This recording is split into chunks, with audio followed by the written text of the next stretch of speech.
Today, we're going to explore a truth that completely contradicts everything you've been taught about money. This isn't about working longer hours, finding better opportunities, or learning some new strategy. This is about understanding the invisible force that determines whether wealth flows toward you or away from you. And here's what might surprise you. Abundance isn't something you pursue. It's something you activate from within.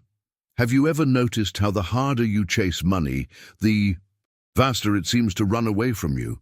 It's like trying to catch water with your hands. The tighter you grip, the more it slips through your fingers. And yet, there are people who seem to attract wealth effortlessly, almost as if prosperity follows them wherever they go. What if I told you that the difference between financial struggle and abundance has nothing to do with how hard you work, and everything to do with something far more subtle, something most people never even consider? But before we begin, please hit the like button and let me know where in the world you're watching from today. It's always fascinating seeing who's joining us from around the world. And if you haven't already, make sure to hit that subscribe button and turn on the notification bell so you don't miss any of our future videos. Now, I want you to think about something for a moment. Have you ever been in a situation where you desperately needed money, and no matter what you did, opportunities seemed to vanish right before your eyes? Or perhaps you've experienced those times when you weren't even thinking about money and suddenly an unexpected check arrived, or someone offered you a perfect opportunity out of nowhere. Has this ever happened to you? If so, you've already experienced what I'm talking about. You just didn't understand the mechanism behind it. The truth is, money responds to vibration, not desperation. It flows toward those who have learned to stop begging the universe and start embodying prosperity. Most people spend their entire lives in what I call the beggar's frequency, constantly asking, wishing, hoping, and pleading for things to change. They repeat affirmations without soul, visualize without belief, and work themselves to exhaustion, all while carrying an internal vibration that screams, "I don't have enough." And that vibration, that energetic signature, is precisely what blocks abundance from entering their lives. You see, there's a door that exists between you and the wealth you desire. But here's the paradox. This door doesn't open when you knock harder. It doesn't open when you're more deserving, more qualified, or more desperate. Stay with me until the end, because what you're about to discover might completely transform your relationship with money. This door opens at the exact moment you stop standing outside of it as a beggar and start recognizing that you were never meant to beg for what's already yours by energetic birthright. The question isn't whether you're capable of abundance. The question is whether you're willing to shift from the frequency of pursuit to the frequency of reception. Because when you make that shift, something extraordinary happens. Your entire reality begins to reorganize itself. Opportunities that were invisible suddenly become obvious. People who can help you appear in your life. Resources flow with less resistance. And the most fascinating part? It all happens without the grinding, exhausting effort you thought was necessary. So let's talk about what this really means and how you can begin to make this shift starting today, because the door I'm describing, this door has been waiting for you your entire life. But to open it, you first need to understand why it's been closed. And the answer might be uncomfortable, but it's necessary. Think about Aaron for a moment. He was someone who did everything right according to conventional wisdom. He repeated affirmations every morning, visualized his goals with crystal clarity, worked harder than anyone around him, and yet prosperity kept slipping away. On the surface, he looked like someone taking action, but underneath, there was something else happening, something invisible but incredibly powerful. His energy was the energy of desperation. Every affirmation he spoke carried an undercurrent of fear. Every visualization was contaminated with doubt. Every action was driven by a silent panic that whispered, I need this to work or I'm lost. This is what I call the beggar's vibration. It's not about the words you say or the actions you take. It's about the frequency you're broadcasting while you do them. And here's the hidden truth that most personal development teachers won't tell you. The universe doesn't hear your words. It reads your frequency. You can say, "I am abundant," 1,000 times, but if your internal state is screaming, "I'm terrified I won't have enough," guess which message is being received? The louder one, the real one, the vibrational one. If this resonated with you, subscribe to the channel. This conversation continues, and each video reveals another layer of how abundance actually works. I'd love to have you here for the journey. Aaron spent years trapped in this pattern, and maybe you recognize it in your own journey. You've tried the affirmations, the vision boards, the goal-setting exercises. You've pushed yourself to work longer hours, make more sacrifices, prove your worth. And yet, the breakthrough never quite arrives, or when it does, it's temporary. The money comes in, but it goes right back out. The opportunity appears, but it falls through. The success feels hollow or unstable. This isn't because you're doing something wrong externally. It's because your internal resonance hasn't shifted. Now, I want to go even deeper into this topic, because understanding resonance is the key to everything. Imagine for a moment that you're a tuning fork. When you strike a tuning fork tuned to a specific frequency, something fascinating happens. Every other tuning fork in the room that matches that frequency will begin to vibrate, even without being touched. This is called sympathetic resonance, and it's not just a physics phenomenon. It's the hidden mechanism behind how abundance operates in your life. Abundance doesn't respond to begging because begging vibrates at the frequency of lack. When you beg, you're essentially broadcasting the message, "I don't have, I need, I'm incomplete." Without this, and the universe, which operates on perfect resonance, simply reflects that back to you.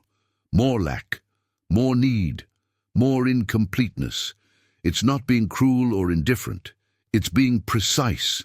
It's giving you an exact match to your vibrational signature. But when Aaron's vibration shifted, when he finally released that desperate grip and allowed himself to simply be present without the constant internal pleading, something extraordinary happened. The door that had been invisible suddenly appeared. Not because the door was ever actually hidden, but because his frequency finally matched the frequency required to perceive it. This is the moment when transformation becomes possible.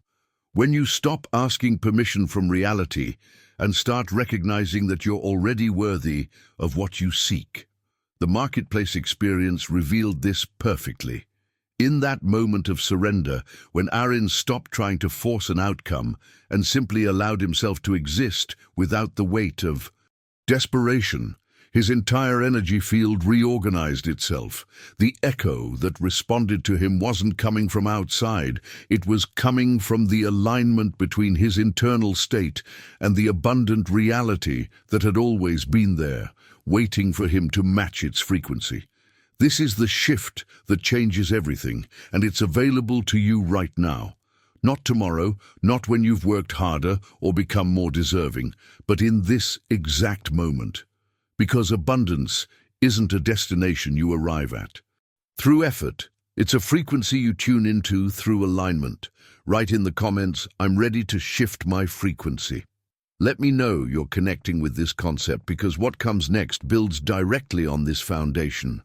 Now, when Aaron finally stood before that door, something caught his attention immediately. There was no lock, no keyhole, no obvious mechanism to open it. Instead, carved into the dark wood was a single symbol, a perfect circle divided by a vertical line. At first glance, it seemed simple, almost too simple, but as he stared at it, the meaning began to unfold in his awareness. This wasn't just decoration. It was a code, a vibrational blueprint that held the secret to everything he'd been searching for. The circle represented wholeness, completeness, the eternal flow of energy. And that vertical line cutting through the center, that was the balance point between receiving and giving. Not one or the other, but both in perfect equilibrium. This is where most people get stuck on their journey toward abundance. They focus entirely on receiving, on getting, accumulating, acquiring, without understanding that true prosperity flows through you, not to you. Or they swing to the opposite extreme, giving endlessly from a place of depletion, believing that sacrifice is the price of worthiness. But this symbol revealed a hidden truth that transforms everything. The door couldn't be opened with need, because need is a closed circuit. When you approach abundance, from desperation, you're essentially trying to extract energy from the universe while offering nothing in return except the vibration of lack. And the universe doesn't negotiate with lack. It simply mirrors it back to you with perfect precision. Aaron tried everything to open that door at first. He pushed against it with all his physical strength. He pleaded with it. He even tried to rationalize his way through it, thinking surely his hard work and dedication should count for something. And this is where the second revelation struck him like lightning. Hard work has nothing to do with frequency, absolutely nothing. This might be the most liberating and simultaneously challenging concept you'll encounter in your entire transformation. We've been conditioned from childhood to believe that effort equals results. That if you just work hard enough, sacrifice enough, prove yourself enough, the universe will eventually reward you. But that's not how vibrational mechanics work. You can move mountains from scarcity and still end up exactly where you started, exhausted, resentful, and no closer to genuine abundance. Or you can open entire universes from expansion, where opportunities flow naturally, where synchronicities become normal, where prosperity feels effortless because you're finally operating at the correct frequency. Hit that like button to help this message reach others who need it. People ready to shift from chasing to attracting. Your like extends this conversation. The difference isn't in what you do, it's in who you are while you're doing it. Think about two people building the same business, putting in the same hours, following the same strategies. One succeeds beyond their wildest dreams, while the other struggles endlessly. The external actions are identical, but the internal vibration completely different. One is acting from a foundation of trust, expansion, and alignment. The other is acting from fear, control, and the desperate need to make something happen. Same actions, opposite results. This is the impact of frequency. When Aaron finally understood this, when he stopped trying to force the door open through sheer willpower and instead shifted his internal state, everything changed. He wasn't doing more. He was being different, and that difference in being created a completely different vibrational signature. The door responded, not to his effort, but to his resonance. It recognized the shift from contraction to expansion, from begging to embodying, from desperation to alignment. This is the journey every person must take if they want to experience genuine, sustainable abundance. It's not about learning new techniques or working harder or finding better opportunities. Those things might help on the surface, but without the foundational shift in frequency, they're just rearranging deck chairs on a sinking ship. The real transformation happens when you recognize that your vibration is creating your reality and that you have far more control over your vibration than you've been taught to believe. Behind the scenes of every success story you admire, there's always this invisible component, the vibrational alignment that preceded the external manifestation. The person who seems to attract opportunities effortlessly isn't just lucky. They've learned to operate from expansion rather than scarcity. They've discovered how to give from overflow rather than depletion. They've mastered the art of balancing receiving and giving in a way that creates perpetual flow rather than stagnation. Put down in the comments, frequency over effort. This simple phrase carries the entire revelation we're exploring together. Now, just when Aaron thought he was beginning to understand, an old man appeared beside the door. There was something timeless about him, as if he'd been waiting there for centuries, watching countless people struggle with the same invisible barrier. His presence was calm, almost amused, and when he spoke, his words carried the weight of someone who had walked this path long ago and now served as a guide for others still finding their way. The elder's wisdom cut straight through all the noise and confusion. He looked at Aaron and said something that would become the foundation of everything that followed. Abundance doesn't invoke from lack. If you vibrate lack, you receive more lack. The universe recognizes frequency, not your noble intentions or your desperate fears. This revelation shattered Aaron's entire understanding of how reality works. He had always believed that if his intentions were pure, if he wanted prosperity for good reasons, the universe would eventually respond. But intentions live in the mind, and the universe doesn't communicate with your mind. It communicates with your vibrational field. Think about what this really means for your own journey. You can have the most beautiful intentions in the world. You can want abundance so you can help your family, contribute to your community, make a positive impact. Those are genuinely good motivations. But if underneath those intentions, your actual vibration is screaming lack, if you're thinking, I need this so badly, I'm not okay without it, I'm incomplete, I'm insufficient, then that's the signal the universe is receiving and reflecting back to you. Your intentions become irrelevant because they're being drowned out by the louder, more authentic frequency of fear and scarcity. This is why so many good people struggle financially, while seemingly less deserving individuals prosper. It has nothing to do with morality or worthiness. The universe isn't making judgments about who deserves what. It's simply operating as a perfect mirror, reflecting back the vibrational patterns you're consistently broadcasting. When you understand this at a cellular level, it transforms your entire approach to creating the life you want. The old man continued, sharing another piece of wisdom that completely reframes the pursuit of wealth. No.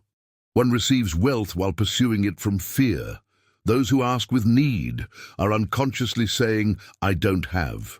Every time you approach money from a place of desperation, you're essentially confirming and reinforcing the very lack you're trying to escape. It's a paradox that keeps millions of people trapped in financial struggle despite their best efforts and purest intentions. But here's where the transformation becomes accessible. Those who vibrate expansion approach money from an entirely different mindset. They don't think, I hope this works, I need this to work, please let this work. Instead, their internal dialogue sounds more like, this is natural for me. Prosperity flows through my life easily. I'm aligned with abundance. Can you feel the difference? That second approach isn't arrogance or denial, it's alignment. It's the recognition that you're not separate from abundance, begging for scraps from a stingy universe. You're part of the same energetic system, and when you tune yourself to the frequency of expansion, prosperity becomes inevitable. This shift in perspective is what separates those who break through to lasting wealth from those who remain stuck in cycles of almost success. The decision to stop begging and start embodying changes everything.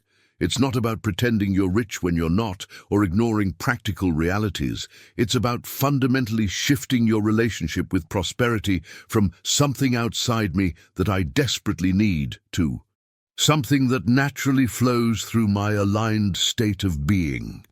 The old man watched as this understanding began to dawn in Aaron's consciousness. He could see the transformation happening in real time, the softening of desperation, the releasing of control, the opening of receptivity. This wasn't an intellectual exercise. This was a rewiring of identity at the deepest level. Behind the scenes of this simple interaction was something profound occurring, the dismantling of an old paradigm and the birth of a new way of being. What's fascinating is that this same transformation is available to anyone willing to make this internal shift. The door isn't exclusive. The wisdom isn't secret. It's been here all along, waiting for people to stop pushing against it with force and instead align with it through frequency. Write in the comments, "I choose expansion." Let that declaration anchor this shift in your own consciousness. Now the elder's next words shifted something even deeper in Urin's understanding. He said that receiving is a state, not a request. And to illustrate this, he pointed to the most obvious things that Aaron had been experiencing his entire life without ever questioning them. You don't ask for air, you simply breathe it. You don't search frantically for water when you're thirsty, you drink it. You don't wake up each morning and invoke the sun, pleading with it to rise. You simply receive its light. These fundamental elements of existence flow to you naturally, without effort, without begging, without the exhausting energy of pursuit. Money works exactly the same way, but we've been conditioned to approach it from an entirely different paradigm. We've learned to chase it, to strategize for it, to sacrifice for it, to prove ourselves worthy of it. We treat money as if it's a scarce resource that must be extracted from a reluctant universe through force and manipulation. But what if that entire framework is backwards? What if money, like air and water, and sunlight, is meant to flow naturally to those who know how to receive it as a state of being, rather than as a desperate request? This distinction might seem subtle, but its impact on your financial reality is massive. When you're in a state of receiving, you're open, relaxed, expectant in a calm way. There's no grasping, no anxiety, no sense of lack. You're simply available for what's already flowing toward you. But when you're in a state of requesting, there's always an undercurrent of, "I don't have this yet. I need you to give it to me. Please don't deny me."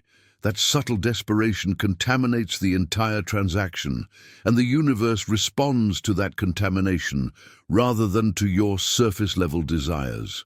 The transformation from requesting to receiving is one of the most powerful shifts you can make on your journey toward prosperity. It's not about becoming passive or ceasing to take action. It's about fundamentally changing the energy behind your actions. You can still work, still create, still pursue opportunities, but you do it from a state of receiving rather than from a state of desperate pursuit. Can you feel how different those two approaches are? One feels expansive and natural. The other feels constricted and forced. But here's where it gets even more interesting, and this might be the most counterintuitive truth about abundance. The elder explained to Aaron that abundance arrives when you no longer need it to feel secure.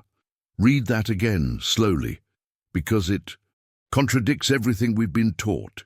We believe we need money to feel secure, and once we have that security, then we can relax and enjoy life. But the hidden mechanism works in reverse. When your stability depends on money, you're actually vibrating loss. You're sending out a frequency that says, without this external thing, I'm not okay. My well-being is contingent on circumstances outside my control. And what does the universe do with that signal? It confirms it. It keeps you in situations where your security feels threatened, where money comes and goes unpredictably, where you're always one crisis away from disaster. Not because the universe is cruel, but because it's responding with perfect accuracy to your vibrational broadcast. You're essentially asking for instability by making your internal state dependent on external circumstances. But when your security comes from within, when you've cultivated a deep knowing that you're okay, regardless of external conditions, something miraculous happens. Money stops being a source of anxiety and becomes a tool for amplification. It amplifies what you already are. If you're already peaceful, money gives you more capacity to express that peace. If you're already generous, money gives you more resources to share. If you're already creative, money gives you more freedom to create. The money itself isn't changing who you are, it's revealing and expanding your existing state. This is why so many people who finally achieve wealth through hard work and sacrifice find themselves unfulfilled or even more anxious than before. They brought their insecurity with them, and the money simply amplified it. More money, more problems. Not because money is inherently problematic, but because it magnifies whatever frequency you're operating from. The revelation here is that you must establish internal security first, and then money becomes a natural extension of that foundation rather than a substitute for it. Put down, "My security comes from within." This simple acknowledgement begins rewiring your relationship with abundance at the deepest level. Now, let me share with you the story of someone who had to learn this truth the hard way. His name was Neril, and he was exactly the kind of person society tells us should succeed: disciplined beyond measure, methodical in his approach, tireless in his efforts. He was a merchant who prided himself on his work ethic, often saying things like, "Success is for those who earn it, and luck is for the weak." He believed that if you just worked hard enough, long enough, smart enough, prosperity would inevitably follow. And yet, despite doing everything right according to conventional wisdom, his reality told a different story. The harder Neril worked, the less he prospered. The more hours he invested, the more losses appeared. His caravans would mysteriously delay. His clients would vanish without explanation. His carefully planned ventures would collapse at the final moment. From the outside, it made no sense. Here was a man giving everything he had and receiving nothing but frustration in return. But from a vibrational perspective, the pattern was crystal clear. Neril was operating from fear disguised as discipline. Every action was contaminated with the desperate energy of "I must make this work or I'm worthless." His transformation began when he encountered a traveling guide who saw straight through his facade of confidence. This guide spoke a truth that shattered Neril's entire worldview. Gold never sought those who worked hardest. It always sought those who vibrated highest. Those words landed like a punch to the stomach because they invalidated everything Neril had built his identity around. His entire self-worth was tied to his ability to outwork everyone else. The idea that his effort might be irrelevant, or worse, counterproductive, was almost unbearable to consider. But the guide wasn't trying to discourage him. He was trying to redirect his energy toward what actually works. Behind the scenes of every financial success story, there's this invisible component that no one talks about in business schools or productivity seminars. It's not the strategy, not the discipline, not the sacrifice. It's the vibrational alignment between who you are and what you're creating. When that alignment is present, effort feels light and results come naturally. When that alignment is absent, you can work yourself to death and still end up empty-handed. The guide explained something that completely reframed Neril's understanding of money. He said that gold, money, is energy, not matter. Yes, it takes physical form as coins or numbers in an account, but its true nature is energetic.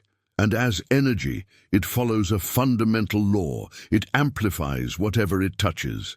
This is the hidden truth that explains why some people are destroyed by wealth while others are elevated by it. The money itself is neutral.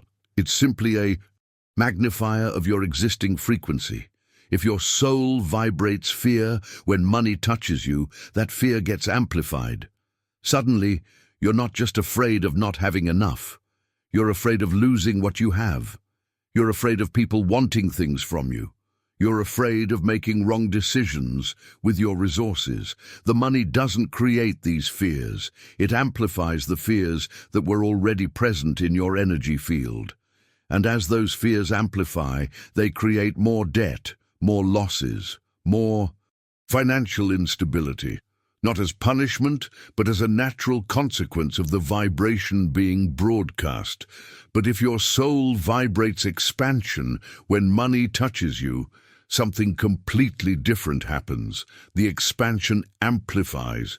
You start seeing opportunities you couldn't see before. You make decisions with clarity and confidence. You attract collaborations and connections that multiply your impact. The money becomes a catalyst for more growth, more creativity, more contribution. Again, the money itself isn't creating this positive momentum. It's amplifying the expansive frequency you're already embodying. This is why Neryl's relentless effort was backfiring. He wasn't working from a place of expansion. He was working from a place of contraction.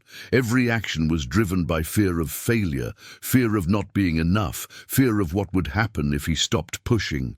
And money, being the perfect amplifier that it is, was magnifying that fear back to him through losses and obstacles. His journey required a complete transformation in how he approached his work. Not working less, but working from a different state of being. Write in the comments, "I am ready to shift from effort to alignment." This marks your decision to operate from a new paradigm. Now the guide took Neryl on a journey that wasn't physical, but internal. He led him through a visualization that revealed the architecture of his own consciousness, and what Neryl saw there changed everything. Before him appeared 3 distinct paths, each representing a different way of moving through life and creating wealth. These weren't metaphorical paths. They were actual energetic patterns that had been operating in his life, mostly beneath his conscious awareness. The first path was dark, shadowy, lined with obstacles that seemed to multiply the further you walked. This was the path of fear. Every decision made on this path came from, what if I fail? What if I lose? What if I'm not enough? It was the path Neryl had been walking most of his adult life without realizing it. From the outside, his actions looked confident and decisive, but internally, every choice was contaminated by terror. And the dark path responded to that terror by creating more things to be afraid of, more setbacks, more losses, more confirmation that the world was dangerous and unforgiving. The second path was made of sand, constantly shifting beneath his feet. This was the path of empty effort. Here you could work endlessly, move, constantly exhaust yourself completely, and still find yourself exactly where you started. The sand would absorb all your energy without ever solidifying into stable ground. This path felt familiar to Neryl too. How many times had he worked himself to the bone, only to watch his progress dissolve? How many late nights and early mornings had he invested, only to see the results slip away like sand through his fingers? The path wasn't rewarding his effort, because effort without alignment is just motion without direction. But then there was the third path, and this one looked completely different. It was golden, illuminated from within, solid and clear. This was the path of remembered value, the path where decisions come from certainty rather than fear or sacrifice. Walking this path didn't require grinding effort or anxious striving. It required something much simpler and simultaneously much more challenging, remembering your inherent worth, not earning it, not proving it, not justifying it, simply remembering it. The guide explained that most people spend their entire lives alternating between the dark path and the sandy path, never realizing that the golden path even exists. They think those are the only two options: operate from fear or work yourself to exhaustion. But there's a third way, and it's been available all along. The challenge is that you can't access the golden path through force or strategy. You can only access it through identity transformation. You have to become someone who naturally walks that path, someone whose decisions arise from inner certainty rather than outer circumstances. This revelation created a fundamental shift in how Neryl approached everything. But understanding it intellectually wasn't enough. The real test came when the guide showed him a visualization of gold itself, appearing as a living energy that responded to his presence. In this visualization, Narl extended his hand as he had done thousands of times before in his business dealings, reaching for the transaction, hoping for the sale, needing the outcome, and the golden energy recoiled from him. It literally moved away, repelled by the frequency of anxiety and desperation. But then the guide instructed him to try something different. "Extend your hand again," he said, "but this time from genuine sufficiency instead of anxiety. Breathe as if you already have everything you need. Reach out as if you're simply confirming what already belongs to you, not begging for what you lack." Narl did exactly that. He shifted his internal state from grasping to receiving, from desperation to worthiness, from anxiety to calm expectation. And in that moment, the golden figure approached. It moved toward him willingly, drawn by the shift in his frequency. When it touched his palm, a wave of energy moved through his entire body, a confirmation that something fundamental had changed. The energy carried a message that bypassed his conscious mind and went straight to his core. Finally, you're ready to receive. This wasn't about him suddenly becoming more deserving, or working harder, or being smarter. He was the same person with the same skills and the same history. What had changed was his identity at a vibrational level. He had stopped being someone who chased gold and became someone gold naturally flowed toward. Put down. Gold responds to who I am, not what I do. This understanding rewrites your entire relationship with prosperity. Now let me introduce you to someone whose story might feel uncomfortably familiar. Her name was Nara, and if you looked at her life from the outside, you'd think she was doing everything right. She worked diligently, saved responsibly, made smart choices, paid her bills on time, followed all the conventional wisdom about building financial stability. She wasn't making terrible decisions or living recklessly. She was doing exactly what everyone told her to do, and yet she remained perpetually stuck on the edge of just enough. Never poverty, never crisis, but also never breakthrough, never expansion, never that feeling of true financial freedom. This is perhaps the most frustrating position to be in, when you're playing by all the rules and still not winning the game.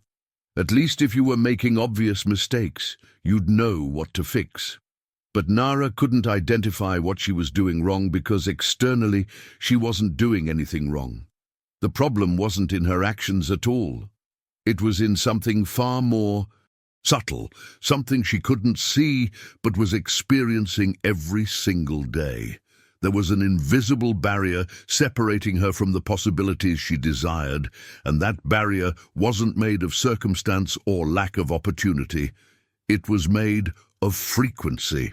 The revelation came to her on an ordinary morning when she woke up with a bone-deep exhaustion that had nothing to do with physical tiredness. It was the exhaustion of the soul that comes from trying so hard for so long with such limited results. She sat on the edge of her bed and said out loud, with complete honesty, "I can't do this anymore." But it wasn't a statement of defeat. It was a statement of surrender. She wasn't giving up on prosperity. She was giving up on the exhausting way she'd been pursuing it. And in that moment of authentic surrender, something shifted in her room. The quality of light changed, becoming softer and more present. On her floor, without any logical explanation, a circle of light appeared, not harsh or supernatural, but gentle and inviting. Her rational mind wanted to dismiss it as a trick of the morning sun, but something deeper knew this was significant. This was the universe responding to her surrender, creating a doorway to something she'd been seeking without knowing how to find it. When Nara stepped into that circle of light, she experienced something that words struggle to capture. She heard what she would later describe as her first frequency of wealth. It wasn't a voice speaking. Words. It wasn't a thought in her mind. It was a soft, harmonic hum, like someone had touched an invisible string that had been silent her entire life. The sound, or maybe it was more of a vibration, resonated in her chest, her stomach, somewhere deep in her core. And in that resonance, she recognized something. It was her abundance speaking to her, not from outside but from within. This might sound mystical or abstract, but what Nara was experiencing was actually quite concrete. She was tuning into the frequency of prosperity that had always been available to her, but had been drowned out by the noise of fear, doubt, and the relentless mental chatter of not enough. Think of it like this. Imagine you're in a room full of people all talking at once, and someone across the room is trying to tell you something important. You can't hear them not because they're not speaking, but because there's too much interference. The moment everyone else goes quiet, suddenly that voice becomes crystal clear. That's what happened when Nara stepped into the circle and experienced surrender rather than striving. All the mental noise quieted, and for the first time, she could actually hear the frequency of abundance that had been broadcasting toward her all along. Her transformation wasn't about learning something new or doing something different. It was about tuning into something that had always been there, waiting for her attention. What's profound about this moment is that it reveals a truth most people never discover. Wealth doesn't arrive when you earn more.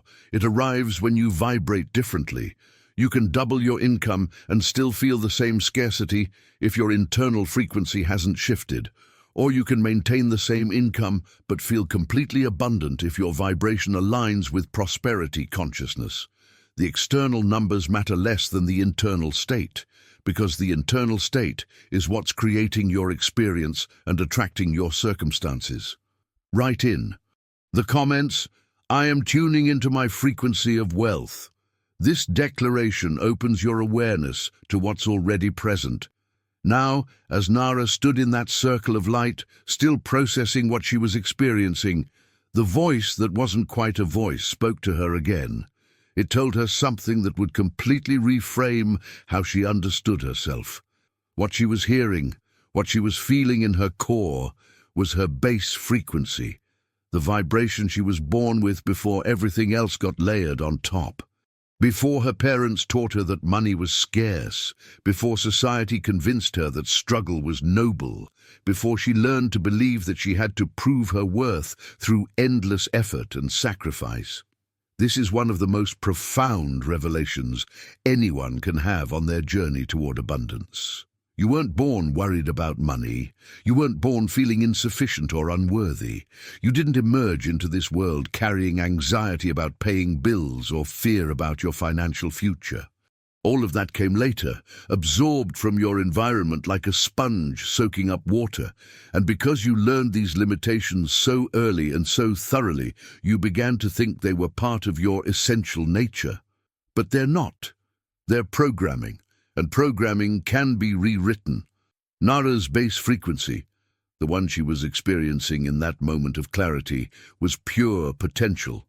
It was the vibration of a consciousness that knows abundance is natural, that receiving is effortless, that prosperity is simply the normal state of being when you're aligned with your true nature. This isn't wishful thinking or positive affirmation. This is the actual energetic signature you carried before the world taught you otherwise. And the transformative truth is that this frequency never went away. It just got buried under years of conditioning. Think about children for a moment. Before they're taught about scarcity, they operate from a completely different paradigm. They ask for what they want without guilt. They expect their needs to be met. They don't question whether they deserve good things. They haven't yet learned to contract their energy or apologize for their existence. That's not naivety. That's alignment with their base frequency. And as adults, our work isn't to learn something new, but to remember and reconnect with what we once knew naturally.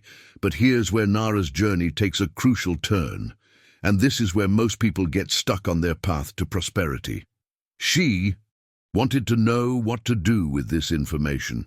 She wanted a technique, a practice, a step-by-step process to implement. And the voice gave her something far more challenging than any technique. It revealed the fundamental law that governs all transformation. Your life doesn't change, and then you change. You change first, and then your life follows. The external always responds to the internal. Always. No exceptions. This inverts the entire way most people approach their financial situation. We think we need the money to arrive so we can finally relax, feel secure, and shift into an abundant mindset. We believe the external circumstances need to improve before we can change internally. But that's backwards. That's waiting for permission from reality to feel differently. And reality will never give you that permission because reality is simply mirroring back your current internal state. It's a perfect feedback loop, and if you're waiting for the loop to change itself, you'll be waiting forever. The shift happens when you take radical responsibility for your internal state, regardless of external circumstances. This doesn't mean pretending everything is fine when it's not, or ignoring real challenges you're facing. It means recognizing that your vibration creates your experience, and your vibration is the one thing you have complete authority over. Not your bank account, not your opportunities, not the economy, not what other people do, but your frequency. That's entirely within your domain. When Nara grasped this, really understood it at a cellular level, she felt a combination of liberation and terror. Liberation because it meant she wasn't at the mercy of circumstances. Terror because it meant there was no one else to blame, no external savior to wait for. The transformation was entirely her responsibility, but responsibility is just another word for power. If the change must come from within you, then you have all the power you need to create that change right now. This is the hidden truth behind every genuine transformation story you've ever heard.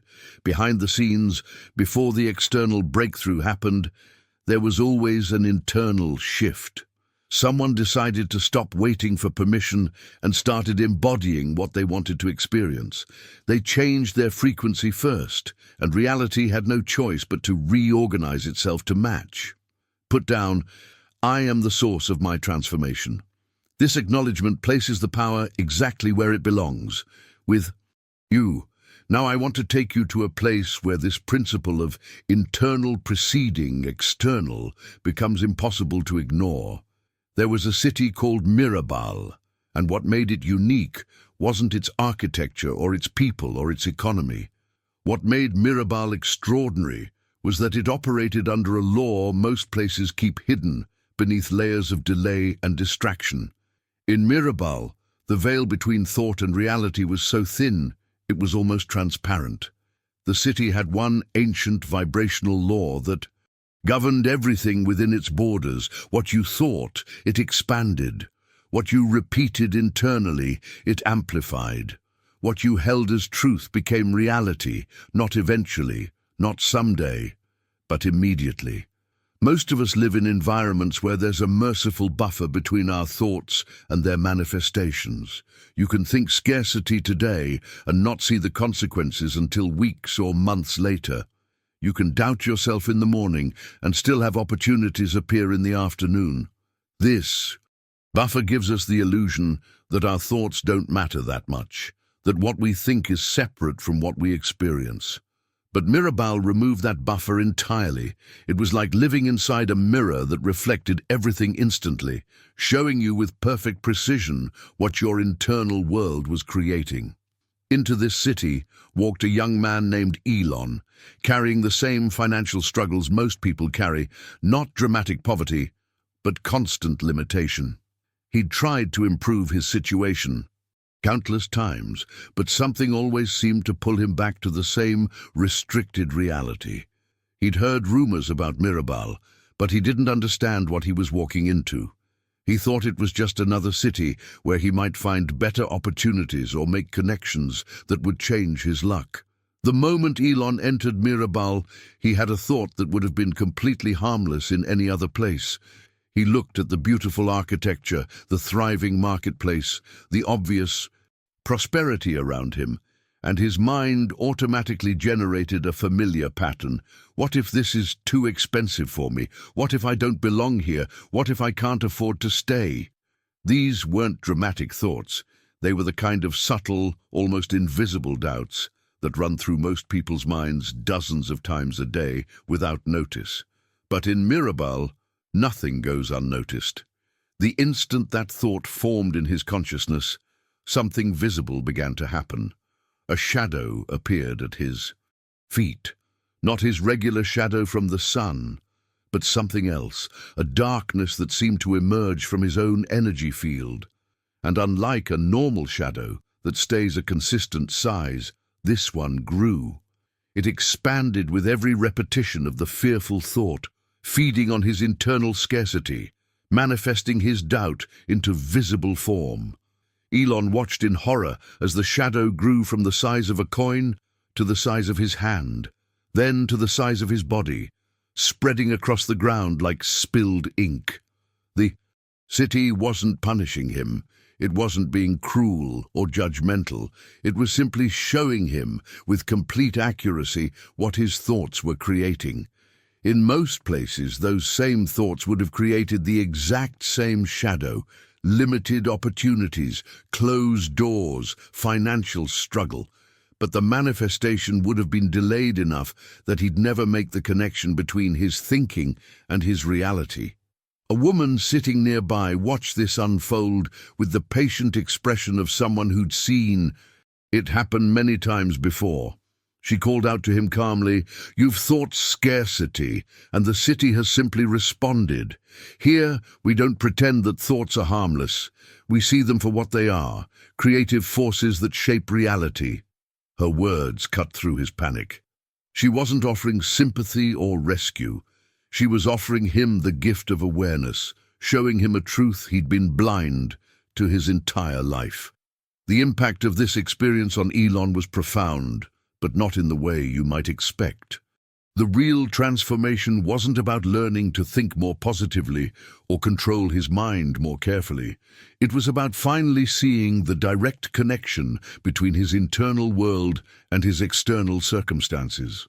For the first time in his life, he couldn't deny or rationalize or blame external factors.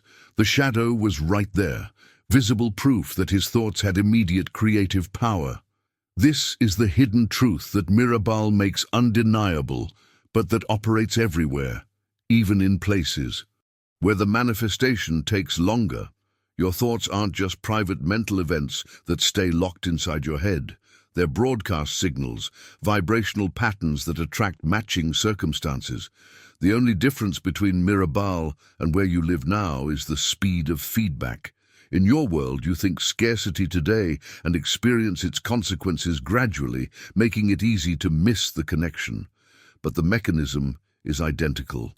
Write in the comments, "My thoughts are creating my reality." This recognition is the first step toward conscious creation. Now, the woman could see that Elon was desperately trying to figure out how to make the shadow disappear. His mind was racing through strategies, techniques, mental tricks, anything to regain control of the situation. But she recognized this pattern immediately. It was the same panic response everyone had when they first discovered their thoughts had power. They'd try to think harder, force positivity, battle against the darkness with willpower. And every bit of that effort only made things worse because it was still coming from the same energy of contraction. She walked over to him and placed a gentle hand on his shoulder. "Stop trying," she said quietly. "The shadow isn't your enemy. Your panic is making it stronger. What you need isn't more thinking. You need presence." Elon looked at her with confusion written across his face. Presence seemed like such a vague, abstract concept when he was standing there, watching his fear manifest into visible form. But she understood his confusion and knew exactly how to guide him through it. She explained that presence is actually the most powerful vibration that exists. It's more powerful than positive thinking, more powerful than affirmations, more powerful than any technique or strategy. And here's why. Presence doesn't think scarcity or abundance. It doesn't argue with reality or try to force outcomes. It simply is. In that state of pure being, without the overlay of mental commentary or emotional reactivity, what isn't true ceases to exist. The shadow wasn't true. It was a manifestation of fearful thinking. And when Elon dropped into genuine presence, the shadow would have nothing left to feed on. But how do you access presence when you're in the middle of panic? That was Elon's question, and it's the question most people have when they're drowning in financial stress or any other crisis. The woman's answer was simple but profound. She told him to stop trying to change anything and just feel. Not think about feeling, but actually feel the sensations in his body, the air moving in and out of his lungs, the ground beneath his feet. She guided him to notice that beneath all the mental noise, there was a stillness that had always been there, waiting to be recognized. As Elon followed her guidance, something began to shift. The frantic energy started to settle. His breathing deepened, and slowly the shadow began to shrink, not because he was fighting it, but because the fuel source, his panic, was dissolving. The woman then led him to a place that would complete his understanding. She took him to what the people of Mirabal called the River of Consciousness, a flowing body of water that wasn't quite physical and wasn't quite ethereal.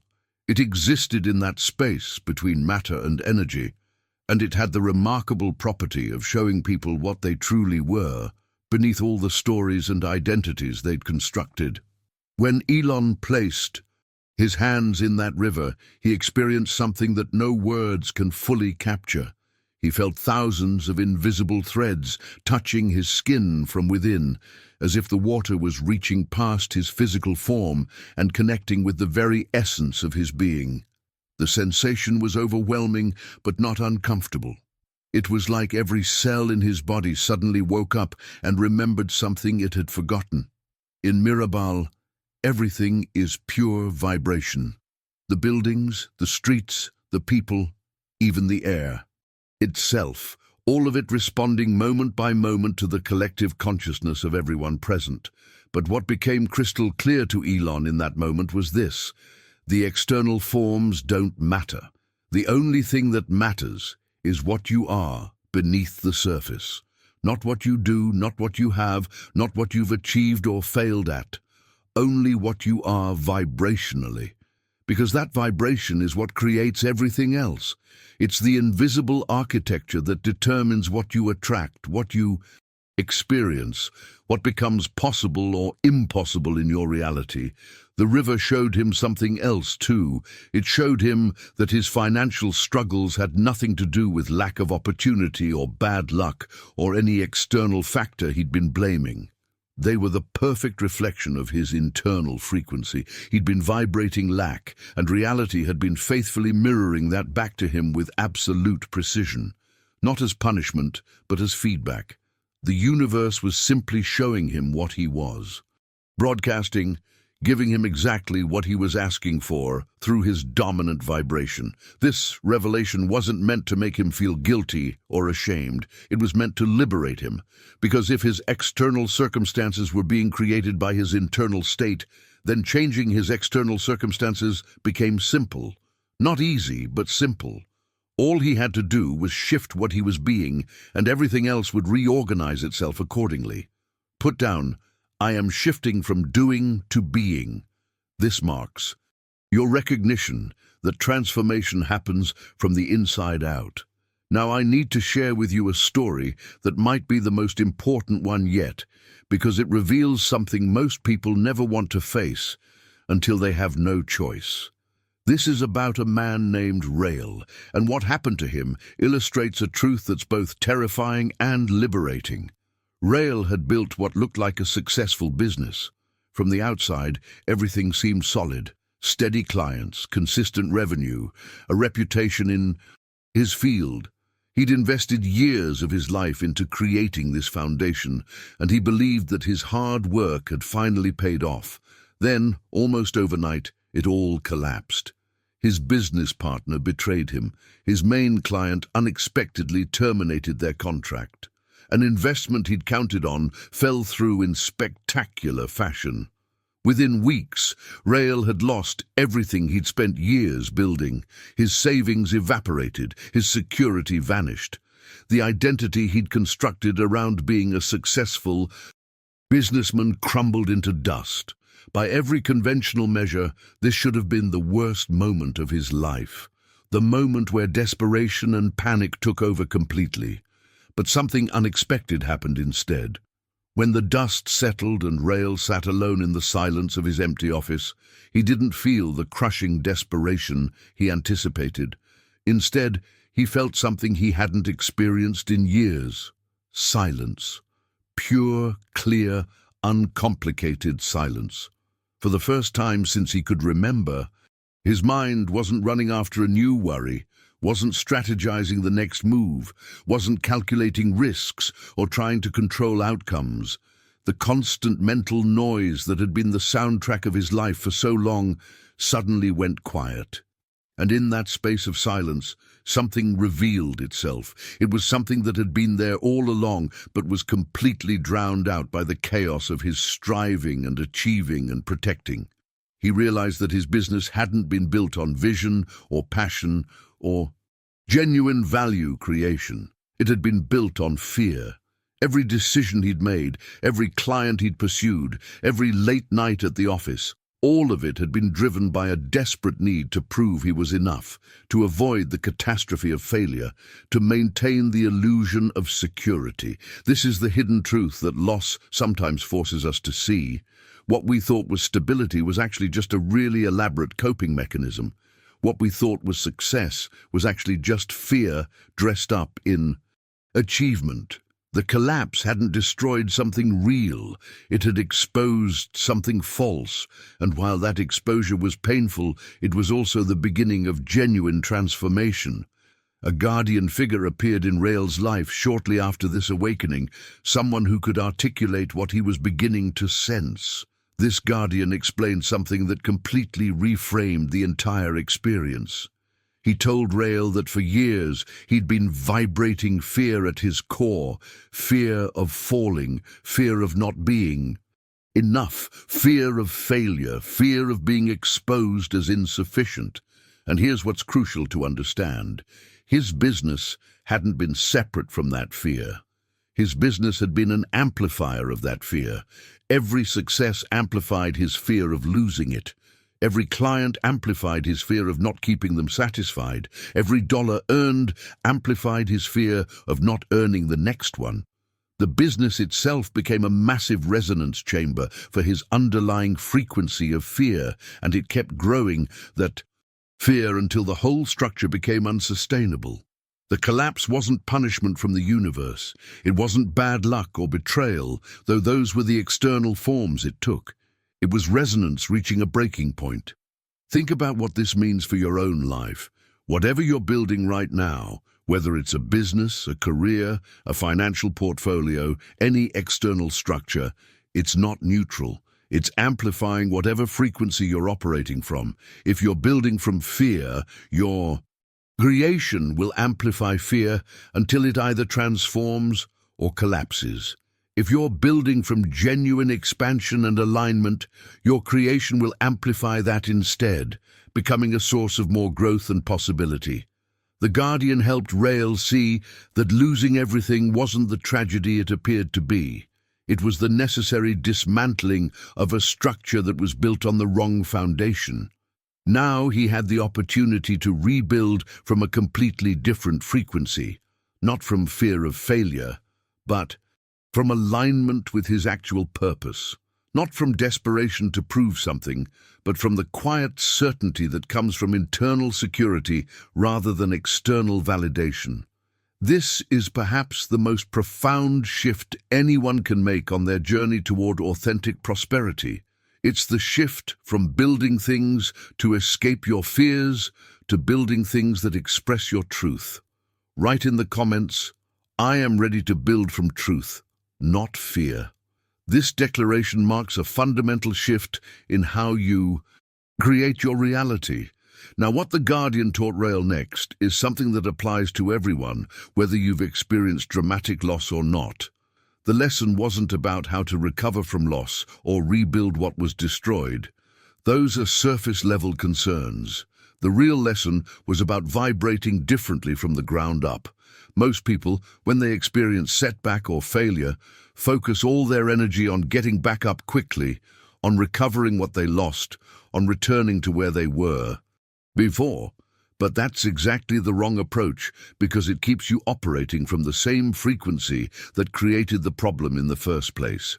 The turning point in Rail's transformation came when he understood something profound. What he'd lost wasn't actually wealth. It was noise. It was the accumulated debris of years of fear-based decisions, inauthentic relationships, and structures built on shaky foundations. The collapse had cleared away the noise, creating space for something real to emerge. But that something real could only emerge if he made a fundamental shift in how he made decisions going forward. He had to start deciding from his future identity rather than his current circumstances. Let me explain what this means, because it's one of the most powerful concepts you'll ever encounter. Most people make decisions based on who they currently are and what they currently have. They look at their present situation and ask, "Given where I am right now, what's possible? What can I afford? What am I capable of?" And those questions, while seemingly practical, lock you into your current reality. They create decisions that perpetuate your current frequency rather than elevating it. But deciding from future identity works completely differently. You identify who you need to become to have the life you want, and then you start making decisions as if you're already that person. Not pretending, not faking it, but genuinely asking, what would the version of me who's already living in abundance choose in this situation? This isn't delusion, it's alignment. You're tuning your frequency to match the reality you're creating rather than the reality you're leaving behind. Rail began practicing this immediately. When opportunities arose, instead of asking, "Can I afford this risk given my current situation?" he asked, "Would the prosperous version of me pass on this opportunity out of fear?" When people approached him with proposals, instead of accepting things that didn't align with his values because he needed the money, he asked, "Would my future self compromise his integrity for temporary security?" These questions completely changed the quality of his decisions. Now, let me share with you something that takes this even deeper. There's what some call the invisible thread, the connection between desire and manifestation. Most people think there's a huge physical distance between wanting something and having it. They imagine their desire as being over there somewhere, requiring them to travel a long road to reach it. But that's not how it actually works. Between your desire and its manifestation, there's no physical distance at all. There's only vibrational distance. Think of it like a radio trying to tune into a station. The station is broadcasting constantly. The signal is always available. But if your radio is tuned to a different frequency, you won't receive it. The station doesn't need to travel to reach you. You don't need to physically go to where the station is broadcasting. You simply need to adjust your tuning until the frequencies match. The moment they align, the signal comes through clearly. That's exactly how manifestation works. Your desire already exists as a potential reality. The version of you who has achieved that desire already exists in the field of possibilities. The opportunity, the resources, the circumstances necessary for your success, they're all already present. What's missing isn't the thing itself. What's missing is your vibrational alignment with it. And the beautiful truth is that vibrational distance can be closed instantly, not through years of effort or struggle, but through a shift in your being. Who reduces the vibrational distance? The person who stops waiting for external circumstances to change and starts embodying the frequency of their desired reality now. The person who decides from their future identity rather than their current limitations. The person who recognizes that the invisible thread connecting them to their desire is already there, just waiting for them to tune into the right frequency to make it visible and tangible.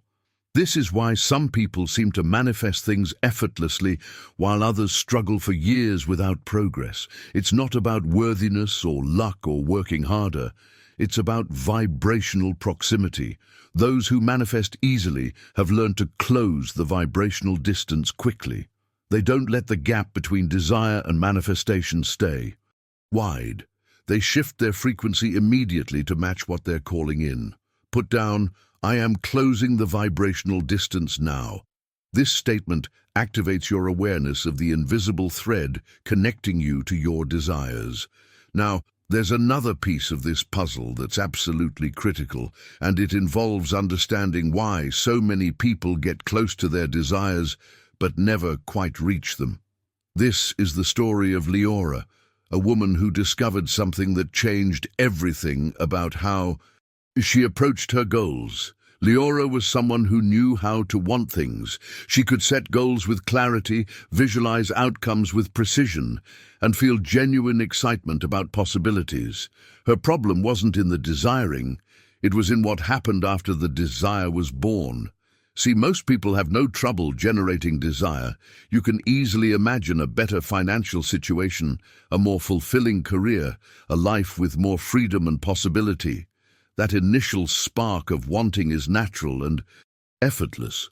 But what Leora discovered is that knowing how to desire and knowing how to sustain desire are two completely different skills. And almost nobody teaches you the second one. What typically happens is this.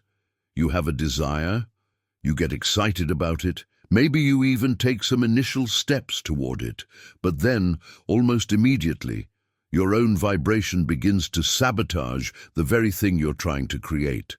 The sabotage doesn't look dramatic, it's subtle, insidious, hiding behind seemingly reasonable thoughts. You start wondering if you're really capable of achieving what you want. You question whether it's realistic given your circumstances. You notice all the obstacles between here and there. You compare yourself to others who seem further ahead. You doubt whether you truly deserve such an outcome. And with each of these thoughts, each of these tiny contractions of doubt, you're essentially poisoning the desire you just planted. It's like planting a seed and then watering it with acid. Leora learned that the key to manifestation isn't generating more desire or wanting things more intensely. It's learning to hold your desire without destroying it through your own vibration. This requires a kind of energetic discipline that most people never develop. You have to become aware of all the ways you unconsciously sabotage yourself, the doubts that seem so reasonable, the fears that feel so justified, the skepticism that masquerades as wisdom. And you have to choose moment by moment not to let those patterns contaminate what you're creating. But it goes even deeper than that. Behind the scenes of every manifestation, there are three vibrational forces at work, and all three must be aligned for anything to materialize successfully. The first force is the identity of who receives.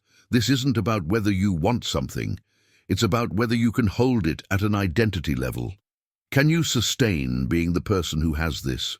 Or does some part of you still identify as someone who struggles, who doesn't quite make it, who isn't worthy of lasting success? The second force is the value of what's delivered. And this isn't about the objective worth of something. It's about your internal assessment of value. If you're creating a business, but deep down you don't believe what you're offering is truly valuable, that doubt will undermine everything. If you're pursuing wealth but secretly feel guilty about having more than others, that guilt will sabotage your success. Your assessment of value has to be clean, clear, uncontaminated by shame or doubt. The third force is the energy of exchange. This is about how you give and receive, how you engage with the flow of value in your life. Are you taking more than you give? Are you giving more than you allow yourself to receive? Is your exchange balanced and healthy, or is it distorted by fear, obligation, or unworthiness? If any of these three forces is out of alignment, the entire transaction fragments.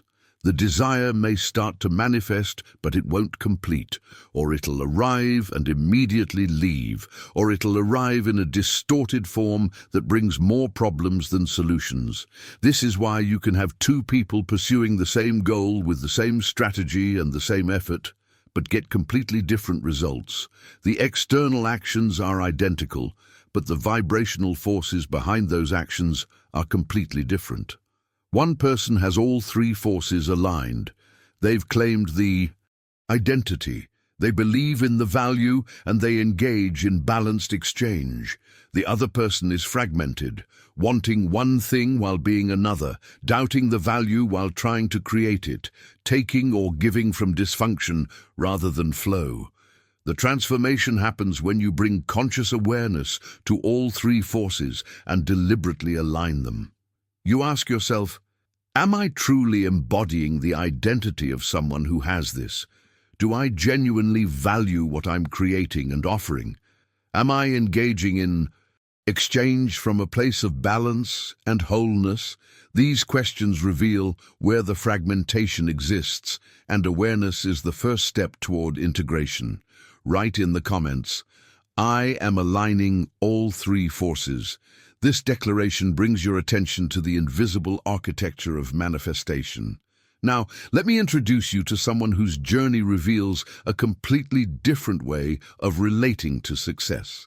His name was Chiron, and he'd spent most of his adult life as what you might call a perpetual seeker. He was always looking for the next opportunity, the next breakthrough, the next door that would finally open and change everything. He traveled extensively, networked constantly, studied every strategy he could find, and worked with an intensity that left him exhausted but rarely fulfilled. He believed, as most people do, that opportunities were scattered throughout the world like hidden treasures, and his job was to search diligently until he found them. But despite all his seeking, Chiron remained stuck in a pattern of near misses and almosts. He'd get close to something promising, then it would fall through. He'd make progress, then hit an invisible wall. He'd work incredibly hard, then watch as someone else with seemingly less effort landed the opportunity he'd been chasing. The frustration was eating him alive, not because he was lazy or uncommitted, but because he couldn't figure out what he was doing wrong. From his perspective, he was doing everything right. He just needed to search harder, network more, try different approaches. The transformation in Chiron's life began when he encountered a teacher who completely inverted his understanding of how opportunities work. This teacher introduced him to a concept that initially sounded absurd. Opportunities aren't found, they're convoked. At first, Chiron dismissed this as mystical nonsense. How could you summon opportunities through some invisible force? Surely, success required action, strategy, being in the right place at the right time. But the teacher persisted, explaining that the seeker believes opportunities are hidden outside somewhere, waiting to be discovered through relentless searching. The convoker, on the other hand, knows that opportunities are vibrational responses to internal identity. This distinction completely changes everything about how you approach your goals. When you're a seeker, you're always looking outward, always scanning the environment for possibilities, always dependent on external circumstances aligning. You're essentially waiting for reality to give you permission to succeed. But when you become a convoker, you recognize that opportunities aren't scattered randomly in the world. They're attracted to specific frequencies. They emerge in response to who you're being, not what you're doing or where you're looking. The teacher showed Chiron something that made this tangible. He presented 3 routes that people unconsciously choose in their pursuit of success, and each route operates at a completely different frequency. The first route was the path of endless effort, and Chiron recognized it immediately because he'd been walking it for years. On this path, you're always achieving something, always making some progress, but it's never enough. There's always another mountain to climb, another obstacle to overcome, another problem to solve. You work constantly, but never arrive at the prosperity and ease you're seeking. The effort itself becomes the trap, keeping you busy but not fulfilled. The second route was what the teacher called conditional opportunity. This is where most people live, a mixed reality of advances, followed by setbacks, progress followed by regression, wins followed by losses. You get the promotion but then face unexpected challenges. You land the client but then struggle to keep them. You make money but then lose it to unforeseen circumstances. Nothing is stable, nothing is certain, everything feels fragile and temporary. This route is characterized by ambivalence in your vibration. You want success, but doubt your capacity to sustain it, so you get exactly that: unsustainable success. But then there was the third route, and this is what the convoker walks. On this path, opportunities don't require hunting or struggling. They emerge naturally, almost effortlessly, because your entire being is aligned with receiving them. This doesn't mean you don't take action. It means your actions are inspired rather than desperate, effective rather than exhausting. You're not pushing against reality, you're flowing with it. And because your vibration is clear and strong, opportunities find you rather than you having to find them. The impact of seeing these three routes laid out so clearly was profound for Chiron. He realized he'd been walking the first route his entire life, occasionally touching the second, but never even considering that the third was possible. The shift from seeker to convoker required him to fundamentally change his relationship with success. Instead of asking, "Where is the opportunity?" he had to start asking, "Who do I need to become for opportunities to seek me out?" Write in the comments, "I am becoming a convoker." This marks your transition from searching to attracting, from seeking to summoning. Now, to understand what Chiron and all these others were discovering, I need to share with you one of the most powerful metaphors for how abundance actually works. There was a village called Nar, situated in the middle of what should have been an inhospitable desert. By all logical reasoning, the village shouldn't have thrived. Water was scarce everywhere else in the region, and yet Nar had something extraordinary at its center, a well that never ran dry. People could draw from it endlessly, day after day, year after year, and the water level never decreased, not even slightly. Travelers who discovered Nar were always astonished by this phenomenon. They'd study trying to understand its secret through physical analysis. Was there an underground river, some hidden reservoir feeding it? But the truth was far more profound than any mechanical explanation. The well functioned on vibrational laws, not physical ones. The water never decreased because no one in that place operated from scarcity consciousness. The entire community had learned to trust abundance at such a deep level that the physical reality simply mirrored that trust back to them. The well was infinite because their belief in infiniteness was unshakable. This isn't magic or wishful thinking. It's how energy actually operates when it's not constrained by limiting beliefs. Abundance in its natural state is infinite. It's only our consciousness of limitation that makes it appear finite. When an entire community releases scarcity thinking, reality reorganizes itself to reflect that release. The well of Nar was proof that what we call miracles are simply natural laws operating without the interference of fear-based thinking. But understanding this intellectually and embodying it are two very different things. This brings me to Syed, a man who arrived in Nar as a visitor and couldn't comprehend what he was witnessing. Syed had spent his entire life operating from what I'll call the closed-hand paradigm. He believed that prosperity meant accumulating and retaining, that security came from holding tight to everything you managed to acquire.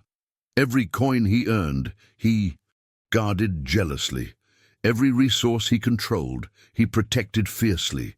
He lived in constant fear of loss, and that fear shaped every decision he made.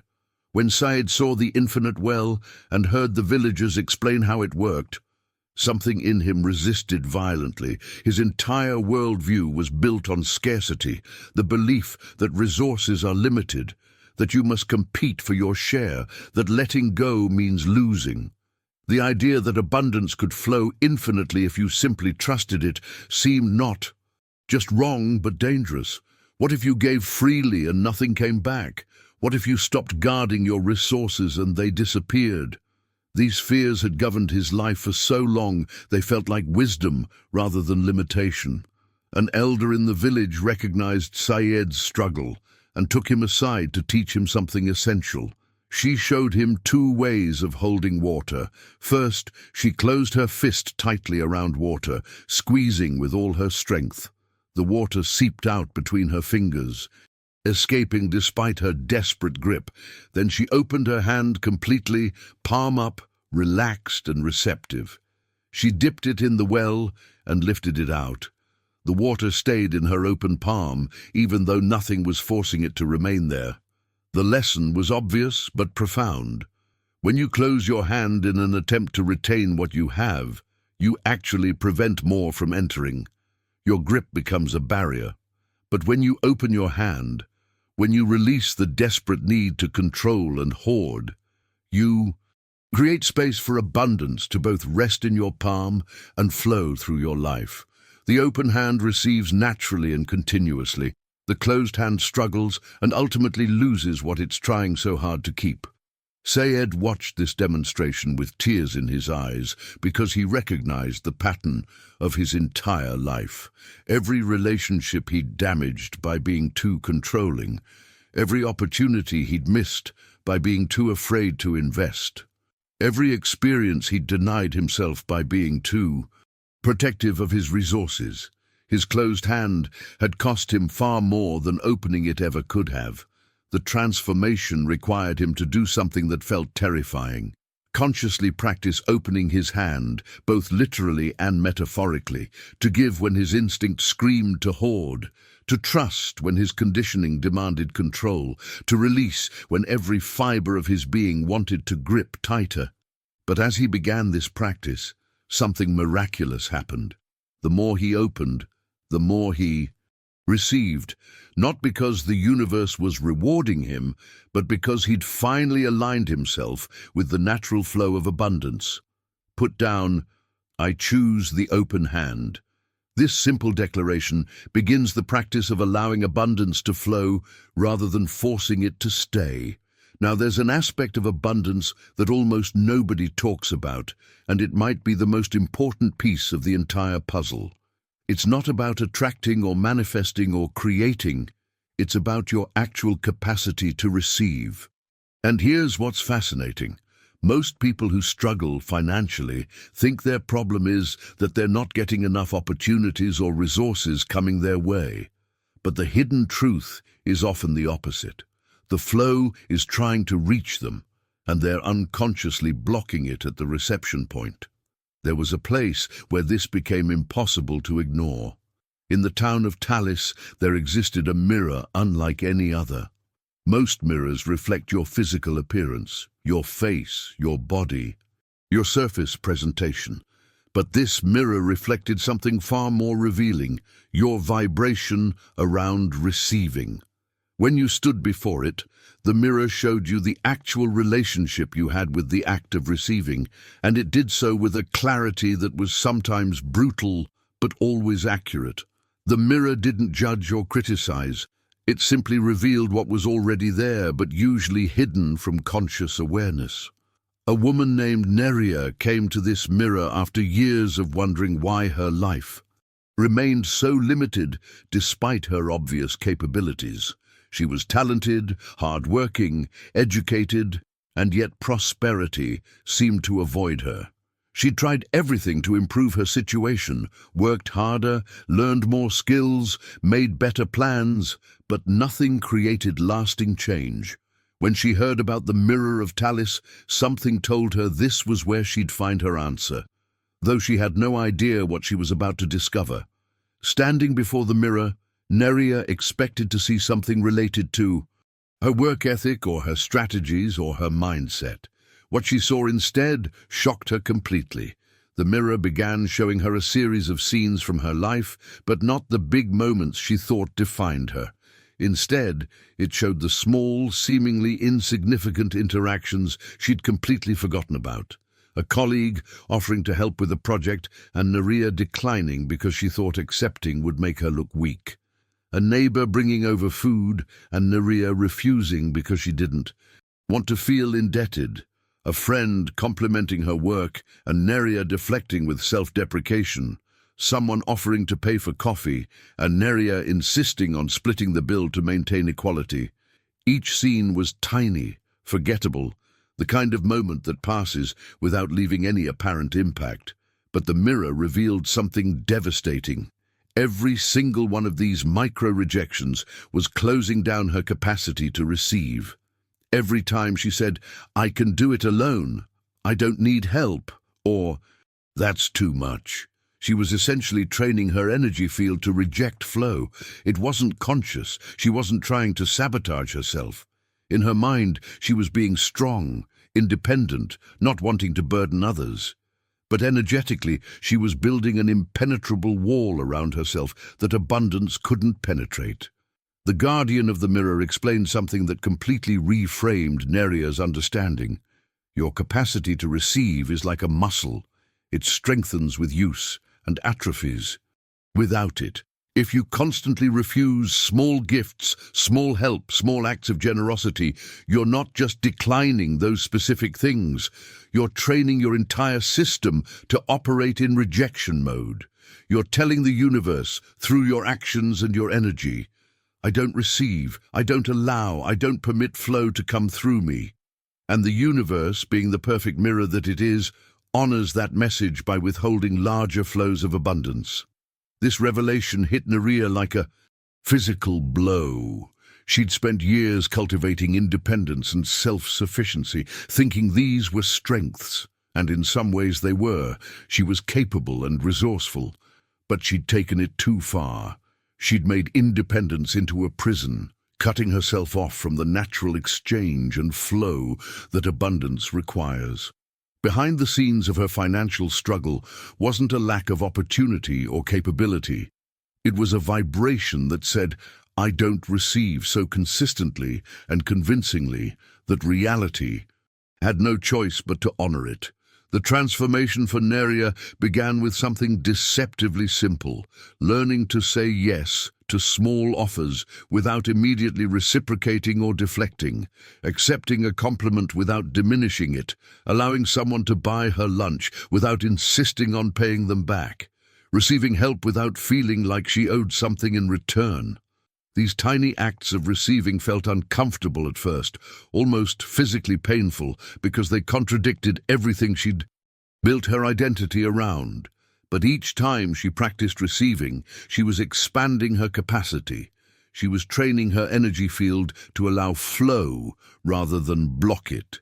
Write in the comments, "I am open to receiving." This simple statement begins the practice of allowing abundance to reach you rather than unconsciously pushing it away. Now let me share with you something that might completely change how you make decisions from this moment forward. There was a place called Azure, where people understood something that the rest of the world has forgotten. Your destiny isn't shaped by time passing or effort accumulating or luck striking.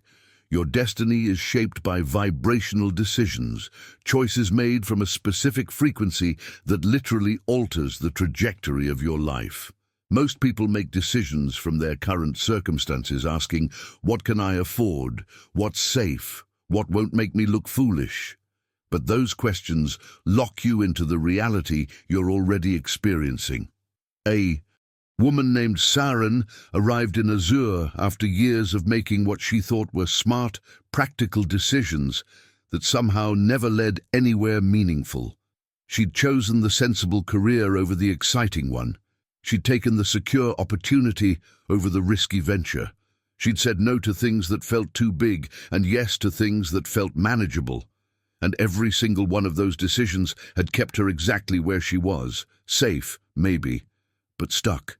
Completely and utterly stuck. The guardian of decisions met her at the entrance to a temple that seemed to exist partially in this reality and partially somewhere else. He looked at her with eyes that seemed to see not just who she was, but who she was capable of becoming. And he said something that stopped her in her tracks. Every decision you've made in your life has been a vibrational choice, whether you realized it or not. And those vibrational choices have created the exact reality you're living right now. If you want a different reality, you must learn to decide from a different frequency. The Guardian showed Saren that there were 4 specific types of vibrational decisions that determined financial destiny, and mastering these 4 would completely transform her relationship with prosperity. The first was learning to choose from identity rather than lack. Most people make decisions based on what they don't have, what they're afraid of losing, what they need to prove. Those decisions carry the frequency of insufficiency, and they create more insufficiency. But when you make decisions from identity, from who you're becoming rather than who you've been, everything shifts. You ask different questions. You see different possibilities. You take actions that align with expansion rather than contraction. The second vibrational decision was about advancing without guarantees. This one terrified Saren because she'd spent her entire life waiting for certainty before moving forward. But the Guardian explained that certainty is a myth. It doesn't exist. Waiting for guarantees is just another way of staying stuck. The vibrational decision here isn't about recklessness or ignoring practical wisdom. It's about recognizing that growth always requires stepping into the unknown. You can't expand while demanding that everything stay predictable and safe. The two are incompatible. The third decision was perhaps the hardest, choosing expansion when your mind screams danger. This is where most people fail. You get an opportunity that would genuinely elevate your life, but it feels too big, too risky, too exposed. Every alarm in your nervous system goes off, warning you to retreat to safety. And most people listen to those alarms without questioning whether they're accurate. But the Guardian taught Saren that those danger signals aren't always protecting you from real threats. Sometimes they're protecting you from growth. Sometimes what feels like danger is actually just unfamiliarity. The vibrational decision is to move toward expansion even when fear is present, trusting that your capacity will rise to meet the challenge. But here's where it gets really interesting. The fourth vibrational decision is about sustaining your choice after you make it. This is the one almost nobody talks about, and it's why so many bold decisions end up abandoned or sabotaged. You make a powerful choice, you feel aligned, you take initial action, but then doubt creeps in. Second-guessing arrives. You start looking for evidence that you made the wrong choice, and bit by bit you undermine your own decision with your wavering energy. The Guardian explained that a decision isn't complete when you make it. It's complete when you sustain the vibrational commitment behind it until it manifests. Saren realized with stunning clarity that she'd never actually completed a decision in her entire life. She'd make choices, but then spend months questioning them, diluting them, contradicting them with her energy. No wonder nothing had ever fully materialized. She was essentially telling the universe, "I want this," and then immediately following up with, "But maybe not, I'm not sure, what if I'm wrong?" The mixed signals created mixed results, or no results at all. The impact of understanding these 4 vibrational decisions was immediate and profound. Sharon saw that her financial struggles weren't about lack of opportunity or bad timing. They were about decision-making from the wrong frequency, sustained by wavering commitment. Put down, "I decide from expansion and sustain my choice." This statement anchors you in the frequency that creates lasting transformation. Now, there's something absolutely critical I need to share with you, and it explains why so many people fail right at the edge of their breakthrough. It's about what I call the shadow that appears not when you're struggling, but when you're about to expand. This is the pattern that keeps talented, capable people stuck just below the level of success they're capable of reaching. And it's one of the most misunderstood dynamics in the entire journey toward prosperity. There was a man named Arem who exemplified this pattern perfectly. His life was characterized by getting close to success, but never quite reaching it. He'd land opportunities that were just below what he really wanted. He'd make progress that stopped right before the major breakthrough. He'd build momentum that stalled just as things were about to take off. From the outside, it looked like bad luck or bad timing. But what was really happening was far more subtle and far more powerful. Arem's real barrier wasn't poverty or struggle. He could handle those. He'd dealt with challenges his entire life and survived them. His true resistance activated right before ascent, right at that moment when expansion became imminent. It's like his internal system had an alarm that went off whenever he got too close to genuine prosperity, and that alarm would trigger sabotage patterns that brought everything crashing down just before it could fully manifest. The hidden truth here is that fear of shining blocks prosperity far more effectively than fear of failing. Most people are aware of their fear of failure. They can identify it, talk about it, work with it. But fear of shining, that one operates in the shadows. It's the fear of being visible, of standing out, of attracting attention and possibly judgment or envy.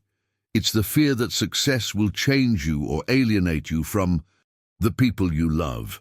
It's the fear that you won't be able to sustain what you achieve. And this fear creates a very specific type of self-sabotage that activates right at the threshold of breakthrough. When Arem finally recognized this pattern with the help of a guide, he was devastated. All those years of thinking he just needed to work harder or be smarter or find the right strategy. And the real problem was that some part of him was terrified of actually succeeding. The devastation didn't last long, though, because recognition is the first step toward liberation. Once you see the shadow, once you understand when and why it appears, you can make a different choice. You can acknowledge the fear without letting it dictate your actions. But here's where things get even more interesting, because there's a paradox at the heart of all this that most people never grasp. In a place called Barun, they taught something that contradicted everything the rest of the world believes about success. The teaching was this: those who stop chasing money attract it. Those who pursue it desperately push it away. This sounds completely backwards to most people because we've been conditioned to believe that aggressive pursuit is how you achieve anything worthwhile. There was a teacher in Barun known as the Immovable, and he embodied this principle so perfectly that people came from distant lands just to observe him. He never seemed to go after opportunities, yet opportunities flowed to him constantly. He never appeared anxious about money, yet he lived in comfortable abundance. He moved through life with a calm, centered presence that somehow magnetized prosperity without effort. People would ask him his secret, and his answer always confused them. I stopped emitting the vibration of pursuit. What the Immovable understood, and what he tried to teach others, was that pursuit itself carries a frequency of lack. When you chase after money, you're broadcasting the message, I don't have this, I need this, I'm incomplete without this. And that broadcast creates resistance.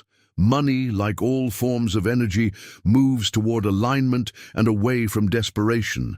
The more you chase it from a place of need, the more it recedes. But when you stop chasing and instead cultivate the internal state of someone who already has abundance, money begins to move toward you naturally. This doesn't mean you become passive or stop taking action. The immovable worked, created, engaged with the world, but his actions came from a place of overflow rather than desperation, from expansion rather than contraction, from alignment rather than force. That shift in the quality of action, not the quantity, made all the difference in what he attracted and what he could sustain. Write in the comments, "I release the chase and embrace alignment." This marks your shift from pursuing to attracting, from forcing to allowing.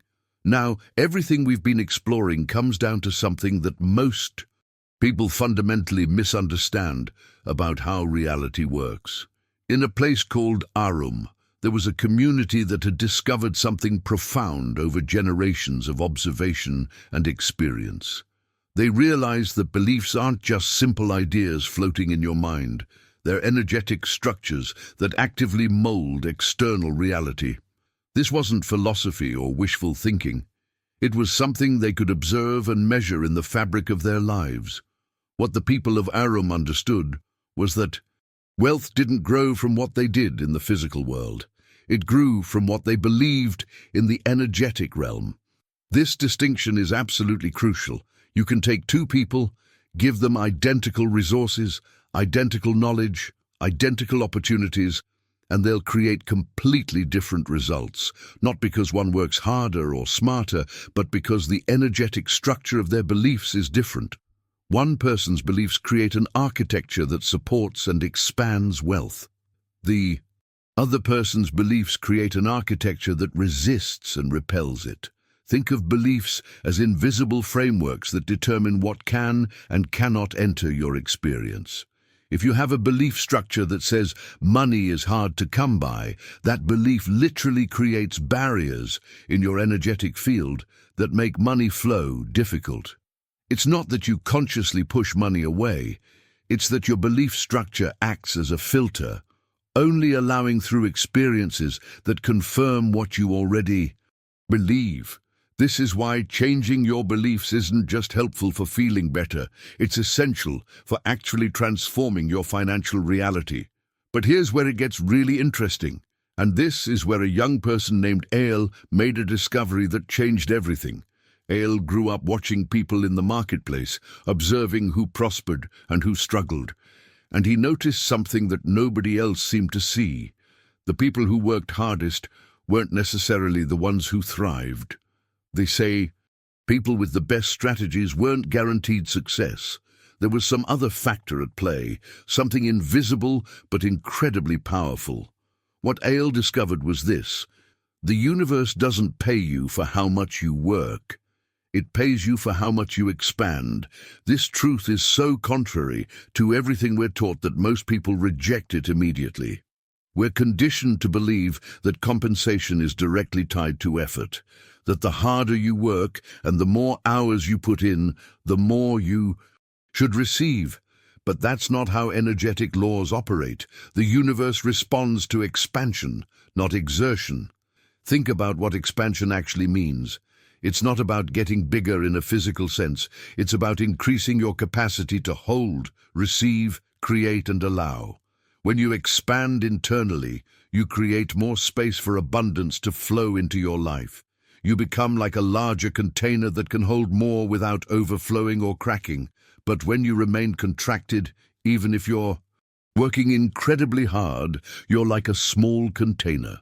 No matter how much effort you exert, you can only hold a limited amount because your internal capacity hasn't grown.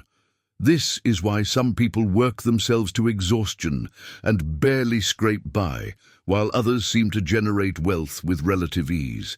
It's not about fairness or worthiness or who deserves what. It's about internal capacity. Money isn't a reward for good behavior or hard work. It's a reflection of the internal space you've created to receive it. If your internal space is constricted by fear, doubt, unworthiness, or limiting beliefs, then no amount of external action will create lasting prosperity. The money might arrive temporarily, but it won't stay because there's no space to hold it. AL's insight completely transformed how people in his community approached wealth creation. Instead of focusing primarily on external strategies and actions, they began focusing on internal expansion. They worked on dissolving the beliefs that kept them contracted.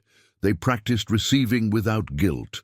They allowed themselves to imagine bigger possibilities without immediately shutting them down with skepticism. And as their internal capacity expanded, their external circumstances transformed to match. This is the journey that all these stories have been pointing toward. Every person we've encountered, Arin, Narl, Nara, Elon, Rael, Leora, Chiron, Syed, Neria, Saren, Arem, they all discovered the same fundamental truth. From different angles, abundance isn't something you chase, force, or earn through suffering. It's something you align with, something you create space for, something you become a vibrational match for. And that alignment, that space, that match, it all happens internally before it manifests externally. Write in the comments, "I am expanding my capacity for abundance." This declaration signals your commitment to the internal work that creates external transformation. So here we are, at the end of this journey together. And if you're still here with me right now, I want you to know that's not random. You stayed because something in these stories resonated with a truth you've been sensing but maybe couldn't quite articulate. That's exactly how transformation begins, with recognition, with that quiet yes that happens somewhere deeper than thought. If this message landed with you, if you felt something shift as we move through these revelations, I'd love for you to subscribe to the channel. Not just to add another number, but because what we're exploring here, these principles of vibration, frequency, internal transformation, this is a conversation that continues. Each video builds on what came before, revealing another layer of how reality actually works beneath the surface. And having you here as part of this community means we're all expanding together. Leave a comment and just write, "This message was meant for me." Let me know you made it all the way through, that you're ready to apply these principles in your own life. I read every single comment, and there's something powerful about declaring your readiness publicly. It anchors the shift you're making internally, and if you'd hit that like button, it helps this message reach others who need to hear it. People who are tired of chasing and ready to start aligning. People who sense there's a different way to relate to prosperity, but haven't found the framework to understand it. Your like creates a ripple that extends this conversation beyond just you and me. Now there's a video right here that goes even deeper into one specific aspect of what we covered today. It's about the practical application of these principles, how to actually shift your frequency in real time when you catch yourself contracting or doubting. Click and continue with me over there, because what you've learned today is just the beginning of what's possible when you truly understand how abundance operates. I'll see you in the next one.